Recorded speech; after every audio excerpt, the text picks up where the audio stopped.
आज आपण असं स्नॅक्स बनवणार आहोत जे मुलांच्या टिफिनमध्येही देऊ शकता. घरी कुठली पार्टी वगैरे असेल काय तर तुम्ही बनवू शकता. चवीला जेवढं अप्रतिम लागतं ना तेवढं दिसायलाही खूप सुंदर आहे. बघू शकता तुम्ही हे बनवायलाही खूप सोपं आहे. अगदी घरामध्ये मोजक्या साहित्यामध्ये तुम्ही ही झटपट तयार करू शकता. नेहमी वेगवेगळं काही स्नॅक्स बनवायचं असतं, त्यामुळे या पद्धतीने तुम्ही एकदा नक्की बनवून बघा, तुम्हालाही खूप आवडेल.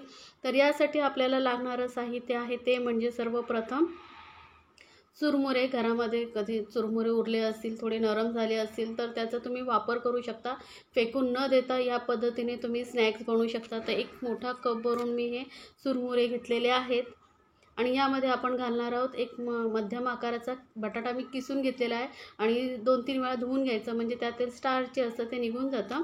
आणि एक कांदा घेतलेला आहे, तोही असा लांबट कापून घ्यायचा आहे. सोबतच आता इथे मी घेते एक हिरवी मिरची एकदम बारीक चिरून घेतलेली आहे. आता मुलांसाठी तुम्ही बनवत असाल तर हिरवी मिरची नको असेल तर इथे लाल मिरची पावडर वापरू शकता.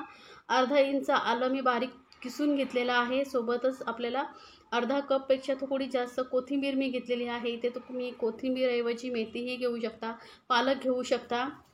तर कोथिंबीर मी जास्त घेतलेली आहे त्यामुळे चव खूप छान येते. यामध्ये आता थोडेसे हलके फुलके आपण मसाले घालणार आहोत. तर इथे मी पाव चमचा एवढी हळद घेते, अर्धा चमचा लाल मिरची पावडर घेते. आता तुम्ही हिरवी मिरची नसेल घातली तर मग लाल मिरचीचं प्रमाण इथे वाढवू शकता. 1 चमचा भरून धने पावडर घेतलेली आहे. 1 चमचा इथे जिरं घेतलेलं आहे. आणि सर्वात महत्त्वाचं म्हणजे आपल्या नाश्त्याला कुरकुरीतपणा येण्यासाठी इथे मी भिजवलेली मुगाची डाळ घेते, 3 चमचे घेते. यामुळे मस्त असं स्नॅक्स आपलं कुरकुरीत होतं आणि चवही खूप छान लागते. पाणी वापरायचं नाही आपल्याला अजिबात. पाणी काढून टाकून आपण ही डाळ घेतलेली आहे.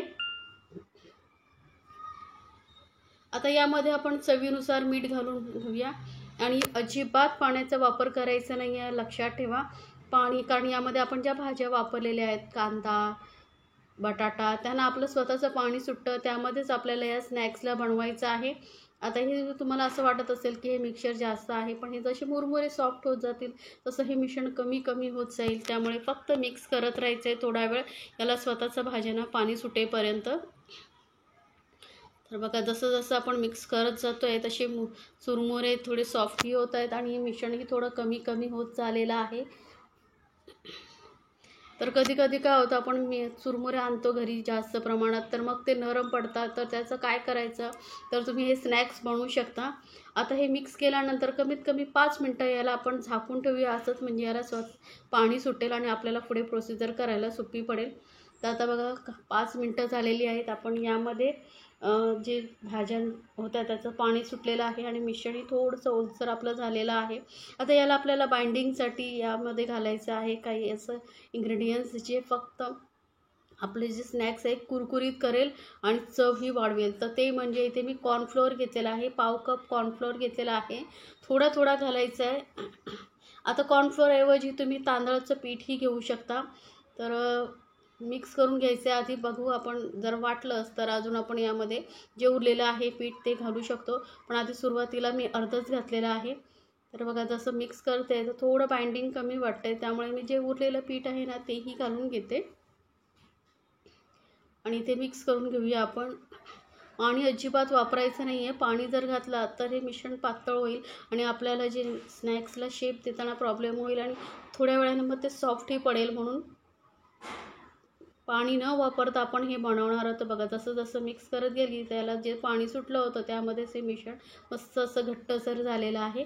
आता याचे छोटे छोटे आपण गोळे घेऊन थोडं याला स्नॅक्सला पॅटीससारखा शेप देणार आहोत. तर बघा हलका हाताने दाबून घ्यायचं आहे आणि बाजूला असे क्रॅक वगैरे जात असतील तर ते हाताने लेवल करून घ्यायचे आणि बघा मस्त दिसतंय बघा. तर ह्या पद्धतीने आपण बाकीचे जे पिठाचं स्नॅक्स बनवून घेतलेलं आहे. आता मी पॅनमध्ये तेल गरम करत ठेवलेलं आहे. इथे आपण शॅलो फ्राय करणार आहोत, तुम्ही डीप फ्रायही करू शकता. तर तेलामध्ये आपण एकसाथ हे स्नॅक्स मस्त असे थोडे बाहेरून कुरकुरीत आणि आतून असे सॉफ्ट जाळीदार असे होईपर्यंत तळून घेणार आहोत.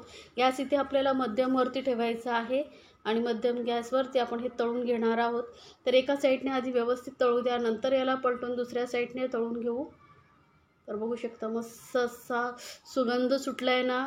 तुम्ही यासाठी कुठलीही चटणी असं स्पेशल बनवण्याची गरज नाही आहे. असंचही खाऊ शकता किंवा मग सॉसबरोबर, शेजवान चटणीबरोबरही खाऊ शकता. अप्रतिम लागतं.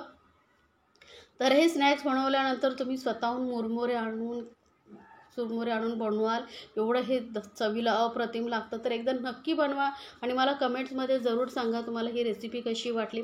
आणि रेसिपी आवडली तर चॅनलला लाईक्स, कमेंट आणि सबस्क्राईब करायला विसरू नका. सोबतच बेल आयकॉनवरती क्लिक करा, म्हणजे माझ्या नवीन रेसिपीचे नोटिफिकेशन लगेचच तुमच्यापर्यंत पोहोचेल. तर बघा, थोडं अलटून पलटून दोन्ही साईडने मी व्यवस्थित याला फ्राय करून घेते. तर जास्तही आपल्याला एकदम लालसर करायचं नाही आहे. थोडंसं बघा असा कलर येईपर्यंत तळायचं आहे. आपण यामध्ये मुगाची डाळ घातलेली आहे, तीही तळण्यासाठी चांगली कुरकुरीत झाली पाहिजे. त्यामुळे मध्यम गॅसवरती मी तळून घेतलेले आहेत. तर हे आपलं गरमागरम असं हे स्नॅक्स तयार झालेलं आहे. झटपटचं हे मुरमुऱ्यांचे कटलेट तुम्हाला कसे वाटले नक्की बनवा आणि कमेंट्समध्ये जरूर सांगा. आपल्या फॅमिलीसोबत एन्जॉय करा. गरमागरम टी टाईमसाठीही तुम्ही बनवू शकता. आणि तुम्ही बघितलं साहित्यही खूप कमी लागतं यासाठी.